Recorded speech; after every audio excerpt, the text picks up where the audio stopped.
The last person you'd ever expect to kill a well-trained, well-armed member of the Chaos Insurgency is a 14-year-old girl with a kitchen knife. And yet, that's exactly what happened.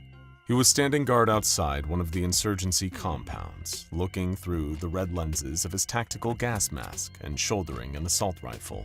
That's when the girl appeared behind him and drew the sharp edge of the blade across his neck, as though she was playing the violin. The cut was deep, almost all the way to the spinal cord, the kind of wound you can't stitch. The sentry fell to the ground, choking on his own blood, as the girl slinked into the building behind him, cleaning the edge of the blade on her skirt. What followed is nothing short of a massacre. The girl darted through the facility, taking different Chaos insurgents off guard. She sliced through the weak points in their armor to disable them, then killed them when they were unable to defend themselves. You wouldn't know that she'd never had a day of combat training in her life. Soon enough, alarms started going off around the facility. An unknown infiltrator had broken in and was somehow assassinating their personnel. With everyone on high alert, they had a much better chance of fighting back. But the girl still moved like a living blur between them. A couple of the insurgents managed to land shots on her, but nothing seemed to kill or even really slow her down. The colonel in charge of the base put himself in lockdown, hunkering down in his barricaded office, and yet she still appeared behind him and slid her kitchen knife in between his ribs from behind, severing his aorta and killing him. All the while, the survivors panicked and scrambled outside. A few hours later, the girl returned to a Foundation containment site with a dress covered in blood, where the Foundation medics treated her minor wounds. A researcher approached her, telling her that she'd done well, before giving her the order to forget the last 48 hours. She forgot the last 24, erasing the possibility that killing all those people would traumatize her. The instruction that she'd been given to do all this was, completely and utterly annihilate every single member of the Chaos Insurgency at a base with the following coordinates. Do not sustain even the most minor injuries in the process, most of which she did, but crucially, not all of it. Xena Cho is a teenage girl of Korean descent in the containment of the SCP Foundation. Nothing about her seems abnormal at first glance, but there are two exceedingly strange facts about her that you need to know. The first is that she is unable to ever deny a command given to her. She is physically incapable of disobeying, having a psychic resistance rating of 0%, the lowest the Foundation has ever seen. The second fact is that she's also physically incapable of completing a task that she's been given more than just over halfway. If you tell her to walk 50 feet, she'll walk 25 feet. If you ask her to kill 10 people, she'll kill 5.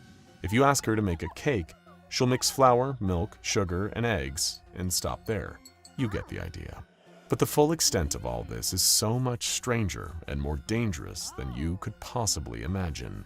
As is the case whenever an anomaly with a strangely specific set of abilities enters Foundation custody, a series of scientific tests are drawn up with the hope of studying the parameters of those abilities, and Xena Cho was no exception. While you would think that the inability to disobey a command and the inability to complete that command to its full extent is an almost mundane power, the Foundation soon discovered through the following tests that it was anything but. A researcher named Dr. Wensley was put in charge of the case. In the first test, she was given 3 wooden blocks, the kind that children often play with, and was given the instruction to pick them up. She was able to pick up 2 of the blocks, but was distressed when unable to pick up the third.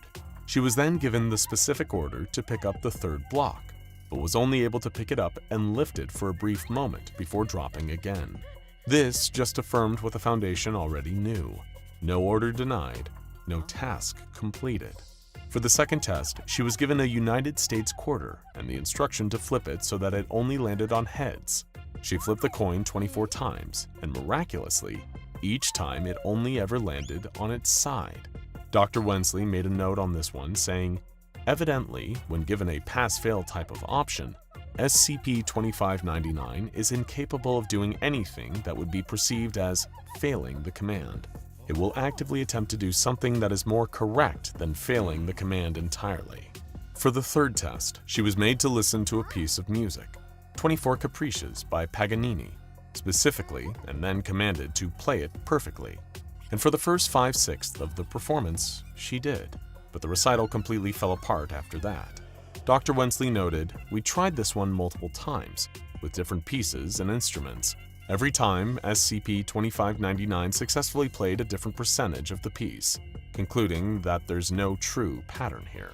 Then, predictably, for anything involving the SCP Foundation, the tests started getting dark and distressing. Yay! She was presented with a D-class and given a knife, then told to stab the man in the heart and kill him. While considerable stress registered on her face, she nonetheless gave the task the old college try. She did stab the D-class in the heart. However, her knife specifically pierced a necrotic region of the heart left by a prior heart attack, and didn't wound any healthy part of the heart. Naturally, due to the nature of Xena's anomalous abilities, the D-class survived the incident. To bring down the emotional temperature from asking her to stab someone to death, they gave her a white piece of paper and asked her to turn it from white to blue. She simply touched the paper, causing it to turn purple. Dr. Wensley noted, "We're still not exactly sure how SCP-2599 managed to change the color. High-speed cameras on a 200 million frames per second speed couldn't register how it happened. As soon as its finger touched the paper, it changed color. It doesn't even know how it did it." Yes, the dehumanizing use of "it" to refer to Xena Cho by Dr. Wensley makes us uncomfortable too. Don't call anyone "it" unless they ask you to, folks. Unless they're an evil clown who lives in the sewers and feeds on the fear of children. Oh, speaking of evil entities who fear on the fear of children, Dr. Wensley then continued to conduct tests on 14-year-old Xena Cho. In the next test, she was ordered to fly. She managed to levitate 5 meters off the ground before falling and breaking both legs in the process. Dr. Wensley decided to make lemonade out of the horrific lemons she'd been forcing on Xena and ordered her to heal herself. She managed to repair one of her legs, but failed trying to fix the second, describing the process as excruciatingly painful. Dr. Wensley, who'd grown sick of the complaining, ordered Xena to be happier. This caused a brief spike in dopamine and serotonin, before her moods then dropped down to lower than normal levels. Naturally, Dr. Wensley felt this was a good time to get homicidal again. 'Cause, sure, why not? In for a penny, in for a pound is practically an unofficial Foundation researcher motto at this point. Another D-class was brought in, and Xena was ordered to kill him. But before she could begin acting out her orders, a sniper outside the room shot the D-class in the head. How could Xena half fulfill her orders if the person she was meant to kill was already dead? That's when things got really strange. Xena placed a hand over his forehead and healed the man's wounds, bringing him back from the dead. However, in accordance with the half-fulfilled nature of Xena's abilities, he remained in a permanent vegetative state. It stands to reason that the exact same outcome would have happened if the D-class had been alive when the order was given. Having run this gamut of tests, resulting in as many questions as answers, Dr. Wensley was eager to give Xena a debrief interview, seeing what direct insights she could gain from within the mind of her new living science project. The interview began tense, despite Dr. Wensley's desire to put forth a non-threatening exterior. Xena, being a young woman, was understandably concerned that she'd been ripped away from her parents and dragged by men in black suits of tactical armor to an undisclosed location. There, scientists who refused to use her real name, instead just referring to her as SCP-2599 and by the pronoun "it," conducted tests on her. But given that she was physically unable to refuse any requests given, the researchers in attendance had good reason to believe that these interviews would be at least partially productive. Dr. Wensley then asked when her special abilities first manifested, to which Xena replied, "It was only a few weeks before I got here. Mom told me to clean up my room. She paused to shuffle here, overcome with emotion. Sorry, I miss her. I haven't talked to anybody else since I got here, and I'm really lonely all the time, and sorry, you probably don't care.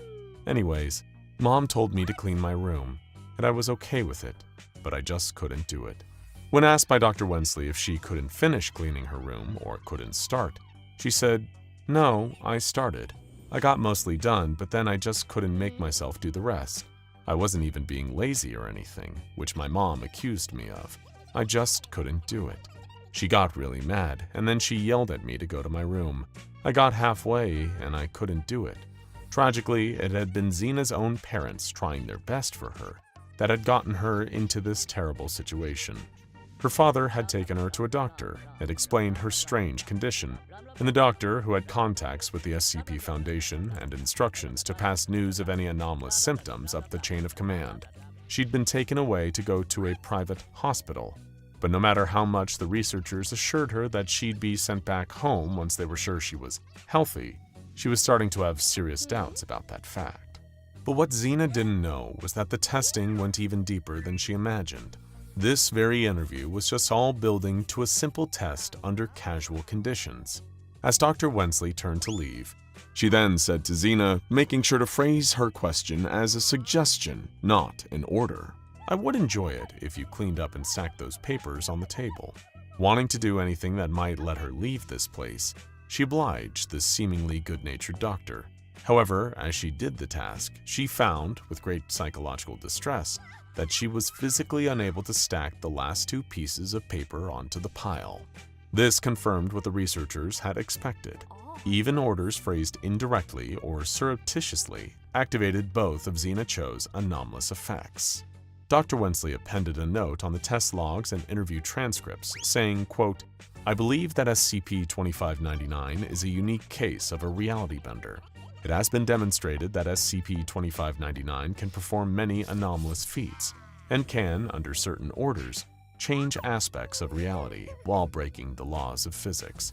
I think it's a specific type of reality bender that can only perform its feats under orders, recommending greater monitoring to prevent SCP-2599 from possibly progressing to the stage where it can change reality without orders. I'm also recommending that testing be ceased, since we don't know what could change its properties." However, the request to cease testing was ignored. After all, testing is what the Foundation does to its captured anomalies, no matter how dangerous the results, or in the case of Xena, no matter how deeply strange. Researchers wanted to test how Xena's abilities would cope with being given a paradoxical instruction, one that is literally logically impossible to complete to any degree. To that end, she was given the following instruction: "Do not lie when repeating these sentences. The following sentence is true. The previous sentence is false." And that's when things got weird.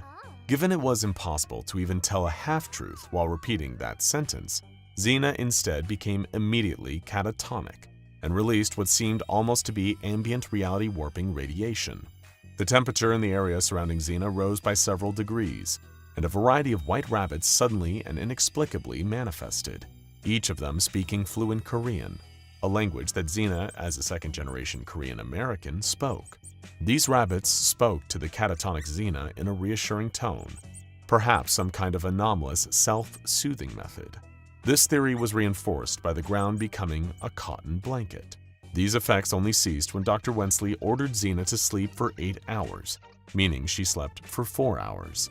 This whole fiasco seemed to vindicate her suggestion that testing should cease as soon as possible. But the Foundation's time working with Xena Cho was only just beginning. At this point, you're probably familiar with cases like SCP-105, Iris, and SCP-2241, Cameron the Crusader. Iris is a child with the anomalous ability to interact with any person or location via a photograph of them taken with her anomalous camera. And Cameron is a young boy with reality warping abilities who had grand aspirations of becoming a superhero one day. What both have in common is that more sinister elements of the Foundation decided to exploit their abilities, making them, in effect, child soldiers for the Foundation cause. And what's so frightening about the SCP Foundation is that with the stakes of their mission being so high, they can justify almost any action with the end of reaching that goal, no matter how many innocents get hurt along the way. Innocents like a 14-year-old girl named Xena Cho.